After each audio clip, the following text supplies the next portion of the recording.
si domanda che prezzo avrà rimanere se stesso.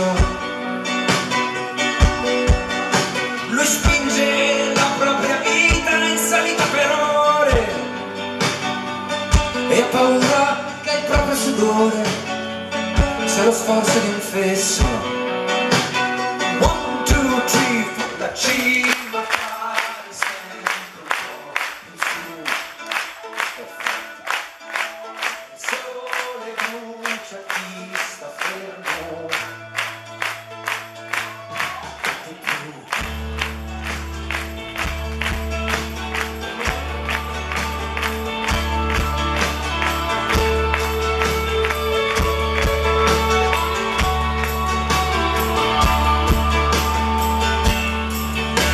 Giovanni ha una casa in campagna e ci paga le tasse. Bastasse lo segue un dovere civile per sembrare di Marte.